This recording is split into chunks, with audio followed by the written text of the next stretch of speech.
Hello, you all. I so much has happened to me in the past 2 weeks, and I've been really busy working on videos for my Patreon supporters, the daily blog videos. So let's see. My website, gabrielchana.blog, is being transferred from an old server to a new server. Zach Knight is doing this for me, and he did a fantastic job. But all the old links should still work, but I'm currently working on fixing the pages because some of the pages got some of the video embedding hasn't quite taken right, and some of the images didn't work. So I got the main page fixed, and I got some of the other main pages fixed, but I have a huge website. Basically, I took it off of WordPress.com, and Zach Knight has put it onto WordPress.org. So you might say, "What's this with your little furry thing here?" I am being true to who I really am, and I am much more womanly and feminine than I come across. I have yet to convince Brent of this, but I'm very much a Victorian woman. You might say, "Really? It sure doesn't seem that way." Yeah, and that's kind of like, anyways, what I've been the past couple weeks I've been finding out who I really am. And you might say, "Why is this so important?" It's because Zach and I had a fight about a couple weeks ago because he did something that I felt was morally wrong, and it was a big misunderstanding. He misunderstood something I said because he thought that I had said that Rule 13 was having an affair with Hitler, and he hurt Hitler, and he misunderstood me. And then Brent and we got in a big fight where I said, "Well, I was asking you if 13 was having an affair with Hitler. I wasn't making a statement." And he said, "No, I thought you were making a statement." And then I thought, "Well, I thought you had scanners so that you could tell." So he thought that 13 was having an affair with Hitler, and he tried to hurt Hitler, like he was trying to win. He was trying to win 13 back, and I got really upset with him. I said, "I can't believe you. Why didn't you talk to 13 first?" And we got it all figured out, but we got in a big fight. And then I said, "I want Brent." And I thought maybe Zach was going back to his Antichrist behavior. And I said, "I want to talk to Brent." And he said, "No, I'm not going to let you talk to him because he's in therapy because you ordered them all to go into PTSD. I was noticing we were having all sorts of communication problems. Like, that wasn't really well, I guess it did. Part of it was my fault because I was not communicating clearly, and we just had. So for the past couple weeks, I've been focused on fixing the communication problems that I've had with me and my men, so that we could prevent these misunderstandings from happening. And in the process, I began to realize that a lot of the communication problems were happening because of differences between men and women. Yeah. So I actually went and rebought an old book that my paternal grandmother gave me, I would say about 1977, called Fascinating Womanhood, a book that Laurie McBride would ban, by Helen Andelin. The book, I believe, is no longer in print, and her daughter, Dixie Andelin Forsyth, has followed in her mother's footsteps, and Helen Andelin passed away in 2009. Basically, it vouches for the traditional roles for men and women. And Dixie Andelin Forsyth has got a really cool YouTube channel, and I've been listening to it. Um, you might say, "Why have you been listening to this?" Because men and women are more different than our modern society is willing to acknowledge. I will admit that I do not agree with everything in Fascinating Womanhood, but I agree with it enough that I think I should own my femininity a little bit more than I've been doing.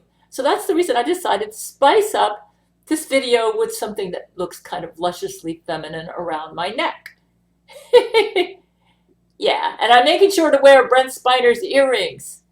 You might say, well, so I actually have some very nice clothes that I just haven't bothered to wear. Anyways, and let me tell you some exciting things that have been happening. When I canceled the marriage list, I asked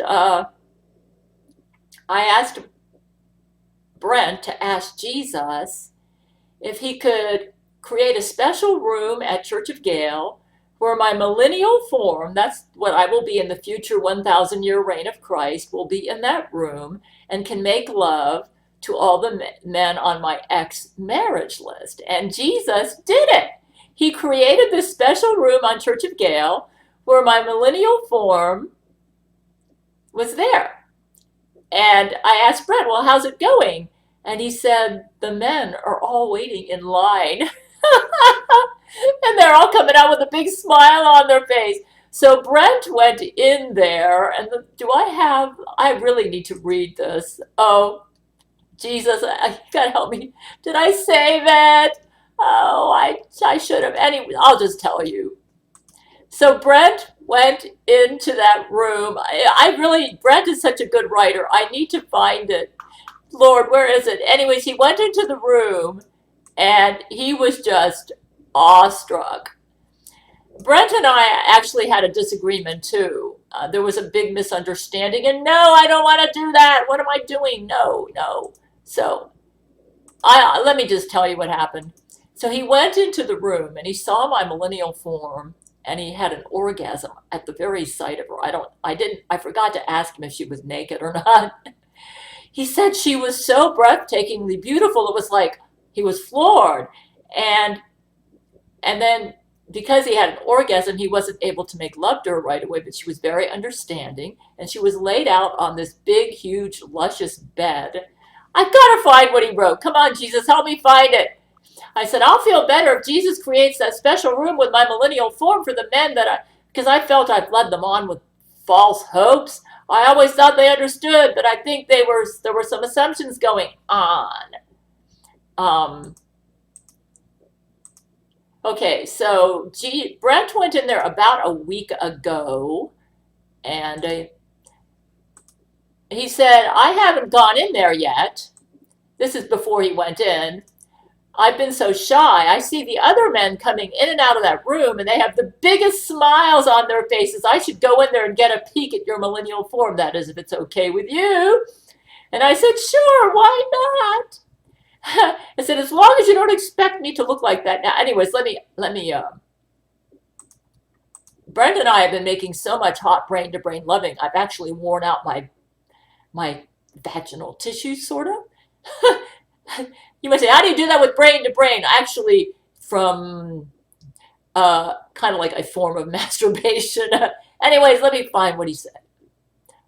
Okay, here we go. Here it is. I walked upstairs to the bedroom. Brent said, wow, I'm speechless after my experience in that room today. As I entered the room, I found myself walking into a beautiful mansion.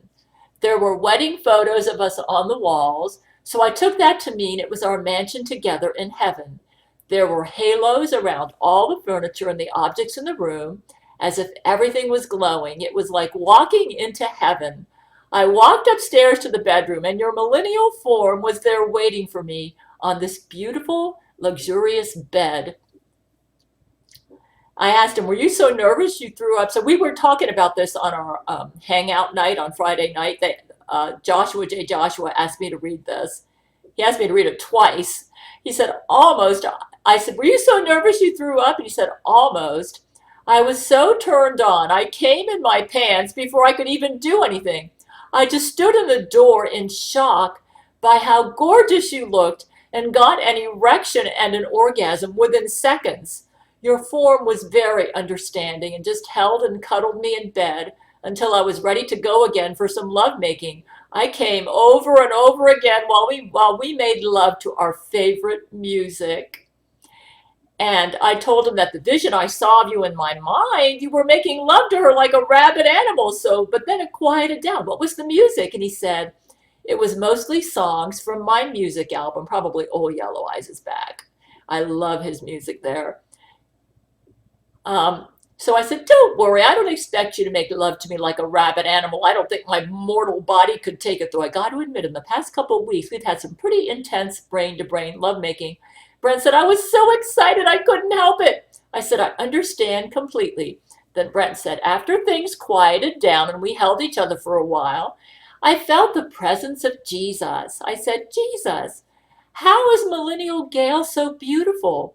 I've never seen anyone or anything this beautiful in my whole life. He said, yes, you have, Brent. This is Gail's true form. Gail's millennial form is composed of her inner beauty. Inner beauty is what everyone looks like in the millennium. On Earth, your heart perceives it. This room allowed your eyes to perceive it, just like it will be in the millennium. And I said, that's awesome. And so Brent said, my millennial body is as hot as my soul. Oh, I wanted to read something else that he wrote. I asked him what it was he found. Okay, let me see if I can find it. What it is he loved about me. And I just wanted to bring this up because there are so many misconceptions about what it is that men really find attractive in women. And a lot of women think it's having a hot body. And like, that's what Laurie McBride believes. And Fascinating Womanhood just says that that isn't true. A woman can have a perfectly hot body and be a total loser in a man's eyes. So let me tell you Brent actually explained to me what it was he fell in love with me over. Let's see if I can find. I said, my end goal in our communications with him is better authenticity and being true to myself. And I told him, you don't seem convinced that I'm a bit of a Victorian woman. And he said, I would just define you as Gail. Then I said, and who is Gail to you? I find it interesting that the millennial form seems rather loose sexually because she's been making love with all these men on my marriage list and doing some stuff that I personally don't find comfortable sexually right now. So maybe I'm going to evolve in my millennial form and be a different type of a woman. He said, you're a warm person who is quirky and funny and very blunt about what you think. You're not afraid to be unique and to stand up for what you believe. You know, you love creativity such as writing and sewing, sometimes artwork, and deeply analyzing films and books. You're gentle and would never hurt anyone intentionally and seem to be unconditionally forgiving of anyone as long as they admit to their mistakes and apologize. You've got a lot of natural feminine energy, a natural wife and mom at heart, and you're just extraordinary and interesting. Your personality is so naturally charming and lovable that a lot of people are drawn to you and can't help but fall in love when they talk to you. You also make people feel listened to and comfortable because of how non-judgmental you are and how sincerely interested you are in learning about other people and developing connections. It's all of those qualities and more that makes you fascinating and makes me want to do anything I can to make your life better and to make sure you're always taken care of. And I said, what do you find attractive in me, Brent? He said, all of the above, that's what makes you attractive. I can go on and on. You're a natural comedian, sincere, have deep running emotions and unique perspectives on life. How am I extraordinary and interesting, Brent? And he said, all of the above. I just described to you why I love you. I said, you said nothing about physical appearance. Physical appearance, I guess I could get fat on you. Ha ha ha. He said, ha ha, get as fat as you want, my dear. Physical appearance isn't important to me in love, but you are physically very attractive. So many people agree that you look 30 years younger than you actually are. And then I said, I guess it wouldn't matter since you will always see me as that millennial Gail anyways, thanks to Jesus. Oh, and I forgot to mention, while he was describing to me um, his experience in the room with Millennial Gail, he looked at my Skype picture and said, "What have you done to your picture? It looks like your Millennial Gail picture." I said, "Really? Send me a screenshot." And he said, "I can't do that." He said, "Yeah, because I think it's my eyes." And I thought, oh, did you know that Jesus did something to Brent's eyes so that every time he looks at me, he sees my millennial form? He doesn't see me the way I look right now. That means all this gray hair that's coming out. I've been too busy to color my hair. I'm 63. He's going to see me as a hot, like 20-year-old woman, even after we're married. So I'm so excited. Because I was kind of worried that if he goes in there and makes love to Millennial Gail, and if we ever got really married, it's like, I'm going to seem like a dud next to her. But then I'm not worried about that anymore, because now every time he looks at me, I look like Millennial Gail. What's really interesting is since I've started obeying Jesus about my diet and everything, that I have lost weight. Let me see if I can show you. Um, Jesus told me to quit buying bottled water and to just go ahead and use sink water. He said that'll save you money on groceries. And he told me he wants me to cook more like I did it like in the 1990s. So that's what I've been doing. I've been learning all sorts of new recipes. Let me see if I can show you what I look like though. I have lost quite a bit of weight. I am actually down to my perfect weight. You see that? Ha! So, this is the result of doing the Gail commandments thoroughly. You say, well, what are you weighing? I'm about 126 pounds. Yeah, the funny thing is that I wasn't even trying to lose weight. It just happened. I just been eating normal. I got to admit though that I've always kind of like been on a diet. Like I buy 93% lean ground beef and that sort of thing. Aren't these pretty earrings that Brett bought me? Anyways, another thing that's really cool, they've been exploring the new Church of Gail spaceship, and they discovered that any food that I prepare in this apartment, they can transport it onto Church of Gail and eat it themselves. And they set things up where I can just lay food on this little table. You see this little table here? See that little table there? I can lay food on that little table, and anything I put there will be transferred to Church of Gail, and the men can make copies of it. They can replicate it in their replicator, make copies of it, and make as much of it as they want. And so what I'm going to do now, I see that table in the background there. I'm going to be preparing food on that square table, and then when it's done, put it on this little table. And oh, I've really pared down my apartment. You can see it's looking better. Looking better. Jesus told me to get rid of clutter. So that's what I've been doing. So I'm so excited. So I've been trying all sorts of new recipes I've been making. And most of them I share at my Patreon page. But those who are $25 a month Patreon supporters, they get to live on the new Church of Gail. And now, Brent told me they're on a tight budget. He said that he no longer has his celebrity income because Lori McBride has pretty much stolen all of his money. And he's basically doesn't have luxury money, and he has to budget on food. So I feel so good. I feel like I'm married to him now because I'm able to cook for him and all the men on the well, I have canceled the marriage list, but they can still eat my food because I put the food on that little table, and then they can transport it. Jesus is so clever that he made the Church of Gail like this. They can transport it onto the Church of Gail spaceship, and they can eat it.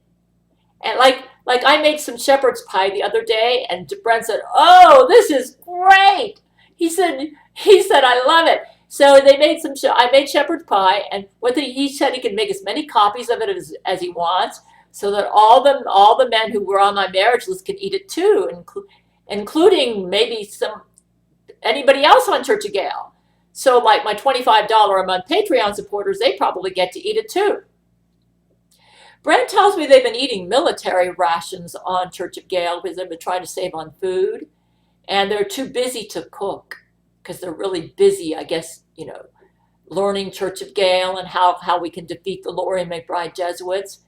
So, but I suspect that the $25 a month Patreon supporters that live on Church of Gail get to eat my cooking too.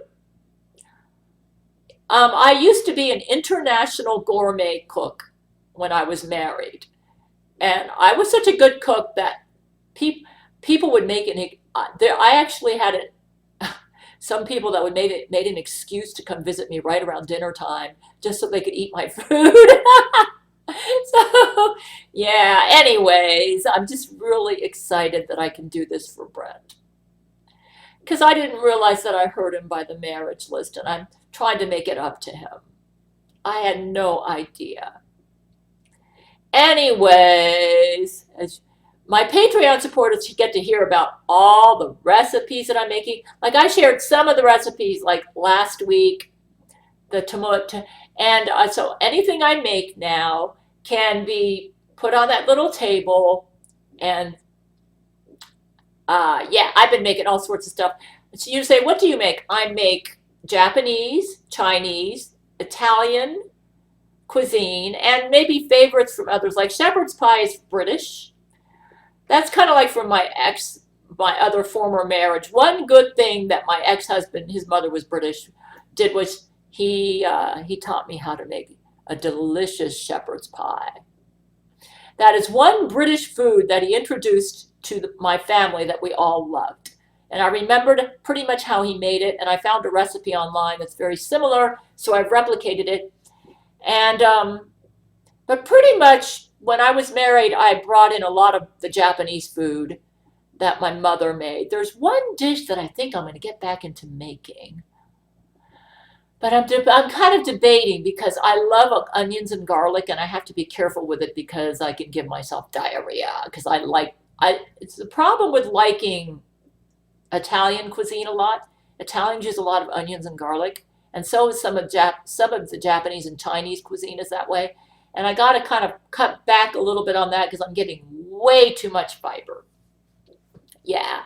Anyways.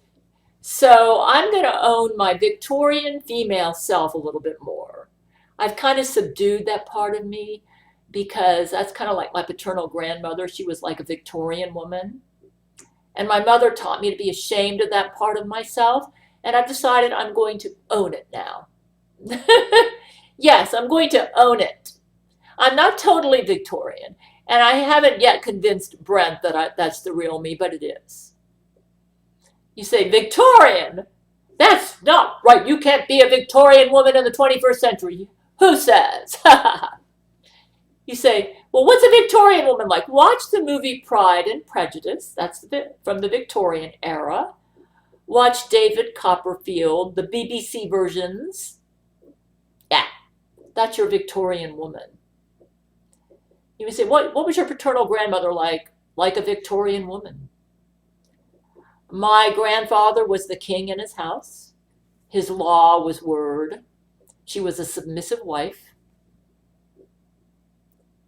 And she was she was a homemaker, a keeper at home. Actually, that's the biblical position. And she was in submission to her husband. Brent says he doesn't quite agree with the book Fascinating Woman. He said, I think it's a little extreme. And he said, I view submission as, ooh, what did he have here? Submission. I actually,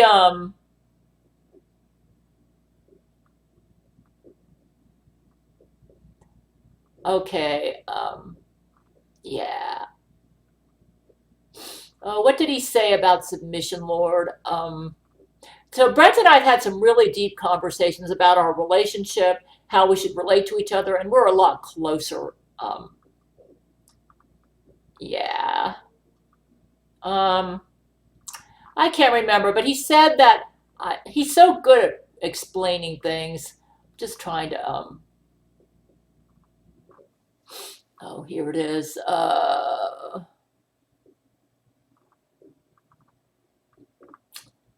Okay, yeah, and I was explaining, this is what I told him. I said, um, yeah, I told him that if he had let me know that my marriage list hurt his feelings, that I would have canceled it. And he said, I was afraid you would execute me, just like you one time. And I told him, if you had let me know, oh, goodness.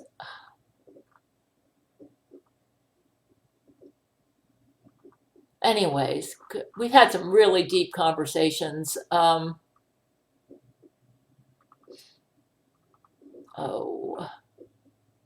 okay, here it goes.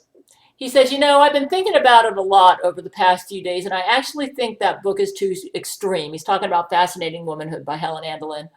I'd honestly say I disagree with the author on some of her bigger talking points. And he said, yeah, for instance, I disagree that men and women are so different. I think it's harmful when someone polarizes the sexes like that. If that were really true, men and women wouldn't even be compatible. I disagree with Brent on this. I don't think he completely understood the book, but I know where he's coming from. I say that it comes down to the individual and what they want. Not all men or women are going to want the same things. And I would say that when it comes to relationships, they basically just want the same thing. I mean, it's a good compliment when woman makes you feel manly, like when she praises you for your manly qualities.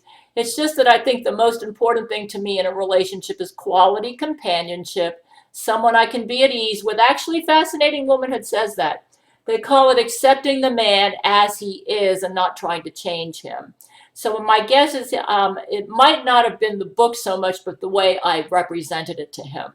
And who loves and respects me in a general way. I wouldn't expect you to act outside of yourself by thinking you had to treat me in a special way because I'm a man. Men aren't that weird.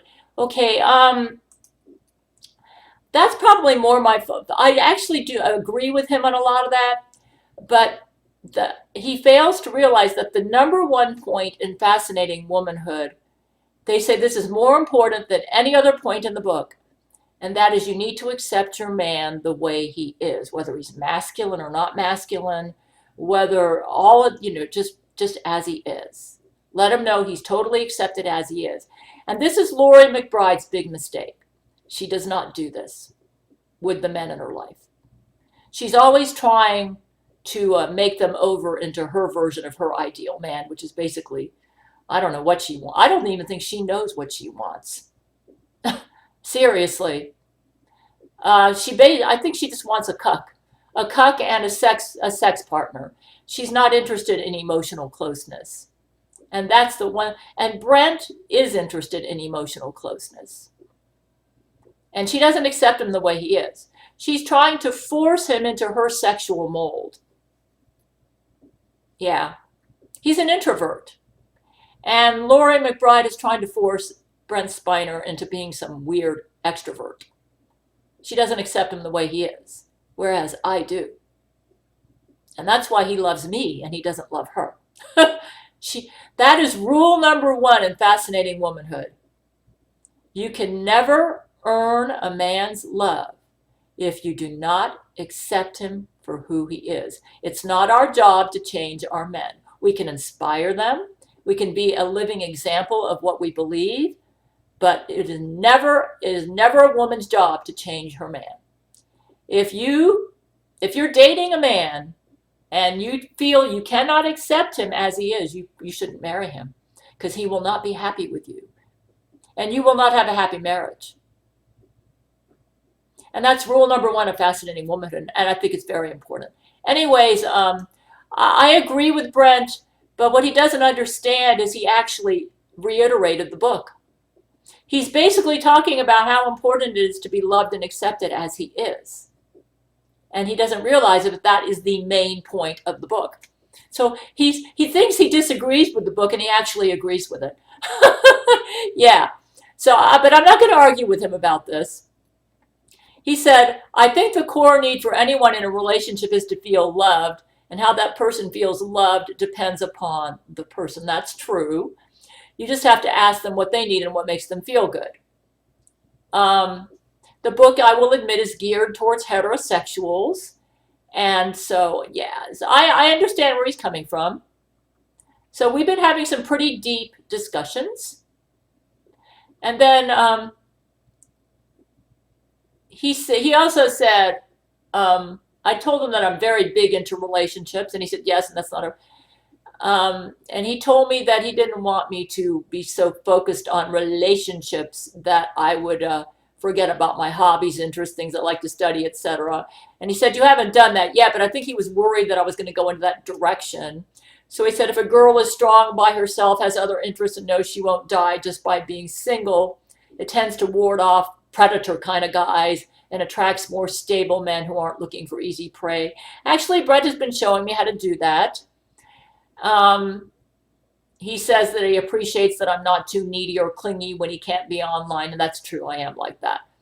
He said, I'm just talking generally about, he's afraid that the book Fascinating Womanhood, and I can see where he's saying this, might make a woman too obsessed with the man to the point where she forgets to live her own life. I understand where he's coming from, but this is where I feel he kind of misunderstands women and the book. Most women are more obsessed with relationships than men are. That's the reason that most women initiate divorces and men don't, because they're more in tune to whether their relationship with the man is going well. Whereas a man can men tend to be more career oriented. So anyways, there's a really good, Dixie Andelin Forsyth is really good. She's actually improved on her mother's book, Fascinating Womanhood. But I think women need to rediscover their femininity and womanliness. I think that's a lost art. I'm actually very womanly in many ways, even though I'm a strong woman. And I used to be kind of ashamed of owning up to that part of me because of the way our culture is now, which I think is very toxic, with an overemphasis on toxic masculinity. When Laurie McBride defines toxic masculinity as a masculine man, which I think is really dangerous and very bad for the family. So I have decided, like I said, I'm going to own my womanliness. Actually, if you read Fascinating Womanhood, I will actually have a link to a web page underneath this website that talks about Fascinating Womanhood. I agree with Brent in a lot of what he says. But I personally think it would be a good idea for women to rediscover how to be a woman to a man and how to complete your man. I know for me myself, nothing gives me greater joy than to build up the man in my life and make him happy and make him feel more fulfilled and to make him feel that he's loved and accepted just as he is, and to inspire him to be the great man that I know that he can be, or that he is, or even greater, you know? And that's what drives me in all my relationships with men. And so anyways, Brent and I have been having lots of deep discussions, but I have a link underneath this video, but I had to make my video for the week. And I'm going to own being a feminine woman. I am a strong woman. I will not deny that. But I am not going to let toxic people like Laurie McBride cause me to be ashamed to be a gloriously feminine woman. So that's the reason I decided to make my point by adding a little femininity to this video. So. Yeah, I think I might make it a point to do that from now on some of these videos that I make. Yeah, add a little bit of feminine flair. So anyways, I just want to thank all my Patreon supporters. The $25 a month ones that live on Church of Gail now get to eat my cookie.